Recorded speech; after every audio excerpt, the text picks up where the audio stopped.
শিক্ষার্থী বন্ধুরা, আর ফাউন্ডেশনের পক্ষ থেকে আমি রাসেল আহমেদ আপনাদের সবাইকে স্বাগতম জানাচ্ছি আজকের ওয়ার্ডপ্রেস টিউটোরিয়ালে। তো আমরা আজকে দেখব যে কিভাবে ওয়ার্ডপ্রেস টেমপ্লেটে অর্থাৎ আমাদের এখানে একটি টেমপ্লেট আছে, সেই টেমপ্লেটে কিভাবে jQuery স্লাইডার যুক্ত করতে পারি। তো এর আগে আমরা দেখেছি যে কিভাবে স্ট্যাটিক স্লাইডার যুক্ত করতে হয়। তো ওয়ার্ডপ্রেস স্লাইডার যুক্ত করতে হলে আমাদের স্লাইডারের যে কোনো একটি প্লাগইন খুঁজতে হবে এবং সেই প্লাগইনটি যে বিভিন্ন অপশন আছে সেখান থেকে আমাদের ব্যবহার করতে হবে। তো এখানে অনেকগুলো অপশনের মাধ্যমে স্লাইডার ব্যবহার করা হয়ে থাকে, যেমন স্লাইডারের শর্ট কোড থাকে, অনেক সময় দেখা যাচ্ছে পিএইচপি কোড থাকে, সেই জিনিসগুলো দিয়ে এখানে করতে হয়। তো আমরা আজকে যে স্লাইডারটা ব্যবহার করব সেই স্লাইডারটার নাম হচ্ছে সাইক্লোন স্লাইডার। তো সাইক্লোন স্লাইডার ওয়ার্ডপ্রেস লিখে সার্চ দেবেন। তো এখানে এটা দুটো ভার্সন আছে, যেখান থেকে আমরা যে কোনো একটা ব্যবহার করব। তো আমরা এটাই ব্যবহার করি, সাইক্লোন স্লাইডার। তো এটা চাইলে আপনি ওয়ার্ডপ্রেসে আপনারা জানেন, এটা দেখে নেওয়া যায় যে এটার ফিচার কি কি আছে।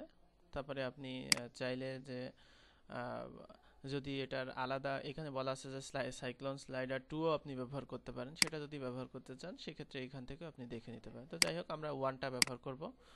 তো এখানে ইনস্টলেশনে দেওয়া থাকবে যে এটা আপনি কিভাবে ব্যবহার করবেন, বেসিক ইনস্টল করবেন, কিভাবে কোডগুলো ব্যবহার করবেন, সেইগুলো এখানে দেওয়া আছে। তো চলুন আমরা এটা ব্যবহার করি। এটা ব্যবহার করতে হলে এটাকে অবশ্যই ডাউনলোড করতে হবে। এইখানে ক্লিক করলে এটার একটা যে জিপ ফাইল, সেই ফাইলটা ডাউনলোড হবে। তো আমি এটা ডাউনলোড করলাম। ডাউনলোড করার পরে আমাদের এটা যেখানে দিতে হবে, অর্থাৎ WP কন্টেন্ট প্লাগইনস। এখানে আপনারা যদি সার্ভারে করে থাকেন সেক্ষেত্রে সাইক্লোন স্লাইডার লিখে সার্চ দিলে সেটা খুব সহজেই ইনস্টল হয়ে যাবে। আর এছাড়াও আপনি এফটিপি ব্যবহার করতে পারেন বা প্লাগইন আপলোডারও ব্যবহার করতে পারেন, যেটা আমাদের বেসিক টিউটোরিয়ালে বলা আছে।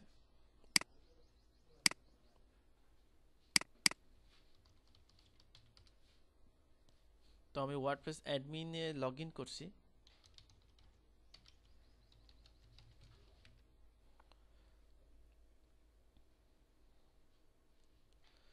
এরপরে যাব প্লাগইনস।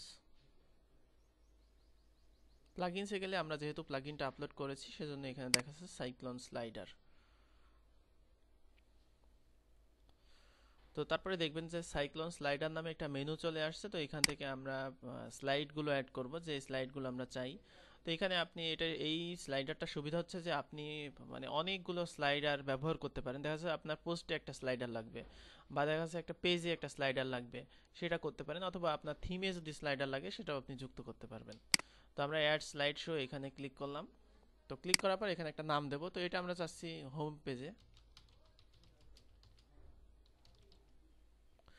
পেজ স্লাইড নাম দিলাম। তারপরে এখানে যে সেটিংসগুলো আছে, যে আপনার ইফেক্টগুলো কি কি ইফেক্ট হবে, সেই ইফেক্টগুলো আপনি এখান থেকে দিতে পারেন।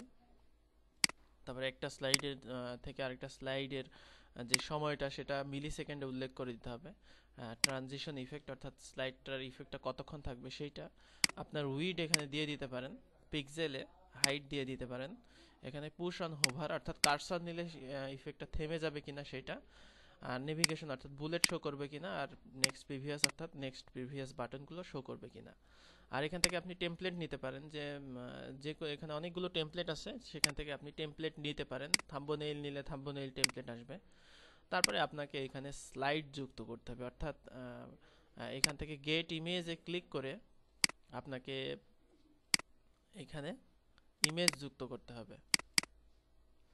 তো আমি এখান থেকে কয়েকটা ইমেজ নেই, যেগুলো আমার আগে থেকেই সাইজ করা আছে। ইমেজগুলো অবশ্যই আগে থেকে সাইজ করে নেবেন। আপনি যেই সাইজের স্লাইডার চাচ্ছেন সেই সাইজে যেন ইমেজটা থাকে।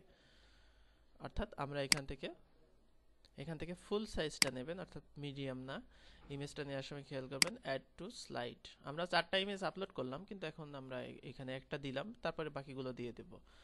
তো স্লাইড লিংক, এখানে আপনি চাইলে লিংক দেবেন। লিংকটা নতুন উইন্ডোতে ওপেন হবে নাকি সেম উইন্ডোতে হবে সেটা দেবেন। টাইটেল দিতে পারেন, যে এখানে যে কোনো বেসিক টাইটেল আমি দিয়ে দিলাম।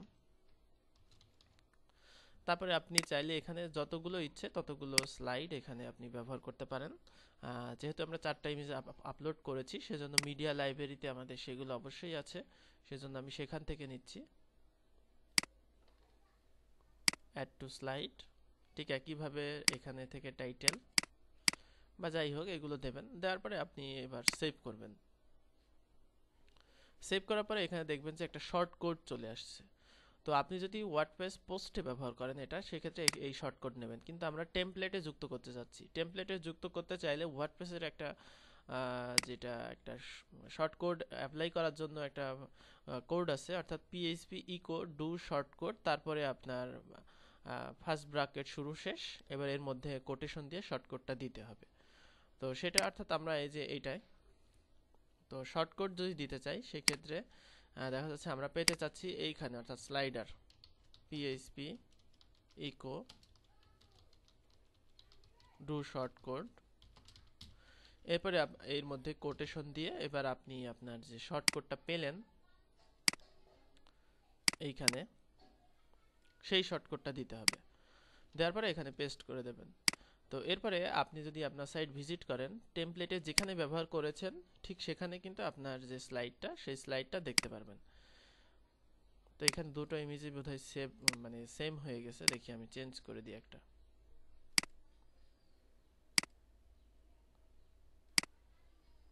হ্যাঁ, দুটো ইমেজই সেম হয়ে গেছে, এজন্য এখানে এরকম দেখাচ্ছে।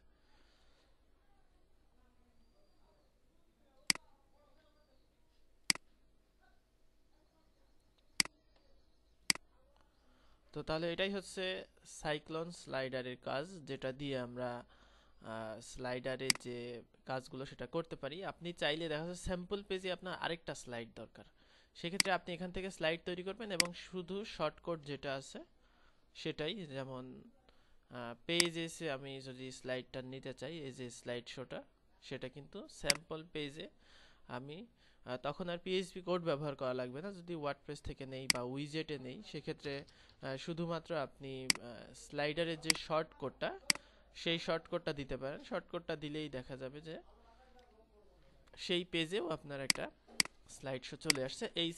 এই স্লাইডারটার এটাই একটা সুবিধা। তো এইখানে কিছু সেটিংস আছে, আপনি চাইলে এখান থেকে সেটিংসগুলো করতে পারেন, যেটা স্লাইডার তৈরি করার সময় সেটিংসগুলো করতে পারেন। এখানে শর্টকাটগুলো আপনি লিস্ট আকারে পাবেন যেটা।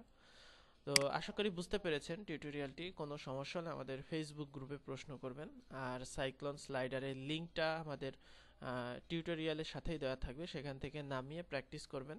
তো ধন্যবাদ সবাইকে টিউটোরিয়ালটি দেখার জন্য। আল্লাহ হাফেজ।